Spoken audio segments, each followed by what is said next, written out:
Welcome to the deep dive. Today we're tackling a big one, looking at this huge infrastructure overhaul happening in India. Some sources, the headlines, are saying it's stunning the world, even achieving things bigger economies, quote, couldn't achieve in 70 years. Yeah, it does sound like hyperbole at first glance, doesn't it? Yeah. But honestly, when you dig into the specifics, the sheer scale, the tech they're implementing, and crucially the fact that these projects are actually starting, Yeah. well, you start to see why there's global buzz. Right. India seems to be actively trying to shift that old developing country label, Yeah. moving towards being seen as a tech leader, specifically in transport. And some of these projects, they really do sound like something out of science fiction. Absolutely. So our mission today is really to get past those flashy headlines. Let's try to unpack the engineering, maybe the financial thinking behind it that's making these futuristic ideas, self-charging roads, buses running on air tracks actually happen. What's the strategy? How are they pulling this off so fast? Well, to really grasp the ambition, a little history helps. Back in independence, India had, maybe 4 lakh kilometers, 400,000 kilometers of roads, and most weren't even paved. So travel must have been incredibly difficult. Oh, absolutely. Slow, unreliable, especially during monsoons. Just getting around was a major challenge. Okay, so fast forward to now. What's the baseline we're looking at today? Today, India actually boasts the world's largest paved road network. We're talking over 6.6 million kilometers. Wow. But the big shift now, and this is being pushed by Transport Minister Nitin Gadkari, isn't just about more kilometers. It's a fundamental change in vision. Towards? Towards making travel faster, definitely safer, much more eco-friendly, and, this is key, making it smart.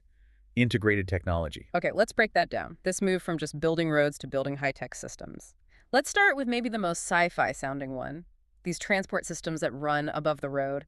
A new kind of commuting. Right, the Delhi to Manesar air transport system is a prime example. Basically, they're tackling urban density without needing vast amounts of expensive land. Wow. They're building elevated tracks, high-tech electric tracks on pillars, way above the current traffic. Huh? High-speed electric pods run on these tracks. Pods, like small vehicles. What's the capacity here, and how do they keep it moving quickly? No, these are decent sized. Each pod can seat between 50 and 60 people, and they run entirely on electricity, no petrol, no diesel. The real key to the efficiency, though, is the frequency. Okay. They're planning to run these pods at 1-minute intervals.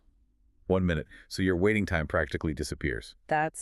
That's impressive. Now, what about the global picture? I remember reading China experimented with something similar, a sky bus, but it kind of fizzled out. It did, yes. It never really got past the pilot stage. So if India's pushing ahead now, how does their tech compare? Is it just a timing thing, or is there something more? Well, based on the specs we're seeing, this Indian system offers about 3 times the capacity of, say, America's monorails, or even Japan's SkyTrain, which is known for efficiency.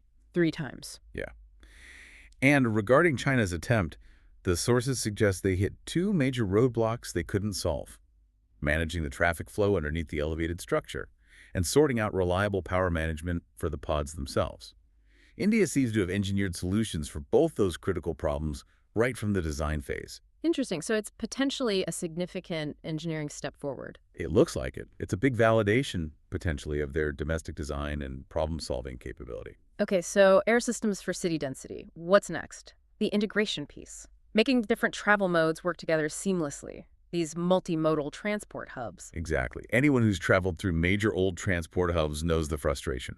Switching from a train to a metro to a bus can mean long walks, confusing terminals. It's often fragmented. Right, not very user-friendly. Not at all. So India is aiming for something different.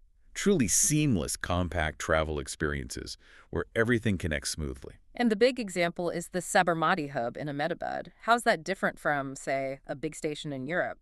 It's designed from the ground up as one integrated point. Road, traditional rail, the metro system, all converging in one place.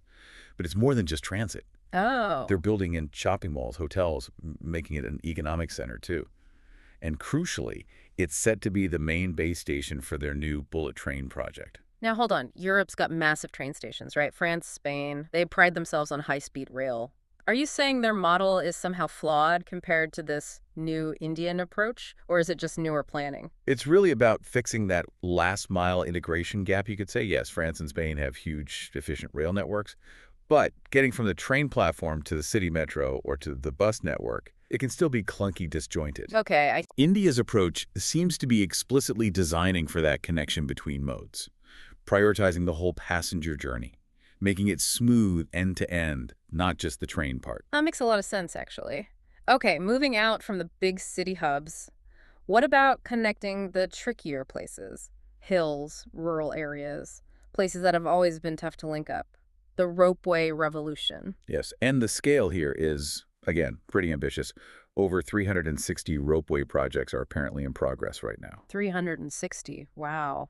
But ropeways usually make me think of tourism ski resorts. Exactly, and that's the strategic shift. Yeah. Historically, yes, tourism or maybe accessing remote religious sites, but now many of these are being built for everyday connectivity. They're being treated as essential public transport infrastructure. So like a utility service almost. What does that mean on the ground? It means a massive impact on daily life and local economies. Imagine a village in the hills, a trek that used to take, say, 3 hours uphill, difficult, time-consuming, Yeah, half your day gone. right? That journey could potentially be cut down to just 15 minutes by ropeway. Think what that means for kids getting to school or farmers getting their produce to market quickly and efficiently. It's a genuine lever for development. That reduction in travel time is incredible. It's not just convenience, it's a enabling economic activity. How does this stack up globally? Are other countries doing this? Well, China has some of the world's longest ropeways, technically, but they are almost entirely for tourist attractions. India seems unique in pushing to normalize the ropeway as a standard mode of daily transport for regular people in these harder-to-reach areas, taking a niche tech and making it mainstream. Okay, this is fascinating. Which brings us, I think, to the project that gets the most headlines, the one that seems like the biggest technological jump, these e-highways. Ah, yes, the e-highways. This is probably the most ambitious piece. It's a game changer if they pull it off at scale. So how does it work? Is it just wires overhead like old trolley buses? It's a bit more sophisticated. Yes, there can be overhead wires, especially for heavy trucks, providing direct electrification, but there's also tech embedded in the road itself, electric flow system, sometimes using induction charging principles. Wait, so the road itself charges the vehicle while it's moving? Essentially, yes. For compatible trucks and buses, it means they can continuously draw power or recharge their batteries while driving along the highway. Like wireless phone charging, but for a massive truck at highway speeds? That's the concept. And the big advantage, it eliminates the need for long stops at dedicated charging stations. For logistics, for long-haul trucking and buses, that's huge. It makes electric transport much faster and more predictable over long distances. Okay, context needed here. Germany's been testing this, right? I remember reading about their pilot projects. What scale is India talking about? Right. Germany has been a pioneer. Their main e-highway pilot is around 109 kilometers long.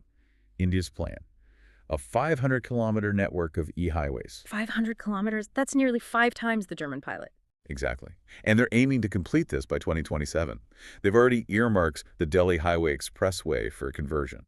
So this isn't just scaling up a pilot. It sounds like they're leapfrogging straight to large-scale implementation, while others, maybe the US or Germany, are still in testing phases. That seems to be the strategy. It's bold. Move directly to a nationwide system, and think about the potential economic impact. Go on. The projections estimate that this could reduce transport costs by up to 30%. 30%. That's enormous. It is. Think of the knock-on effects. Potentially cheaper goods for consumers because logistics costs fall, a huge reduction in reliance on imported fuels for the transport sector, and obviously a massive drop in pollution from heavy vehicles. That kind of potential payoff helps justify the huge initial investment. And while India is planning this 500-kilometer network, where are other major players? The US, for instance. Well, the U.S. is definitely researching it. There are small-scale trials, lots of academic papers, discussions about feasibility, but it's largely still in that testing and research phase. So India's betting big, moving straight to implementation. It seems so. It's a move designed to build expertise and potentially capture a leading position in this specific technology globally. Which connects neatly to manufacturing, right? You can't have electric highways without the electric vehicles to run on them. This must be driving local EV production. Precisely. The infrastructure push creates massive domestic demand. Indian companies, big names like Ashok Leyland, Tata Motors, they're ramping up production, currently making over 500 electric buses a year. Okay, 500 a year sounds like a start, but what's the actual need? Well, the estimated demand spurred by all these initiatives is, well, it's huge. The official figures mention needing something like 1.2 million or 12 lakh 25,000 electric buses eventually. Wow, okay.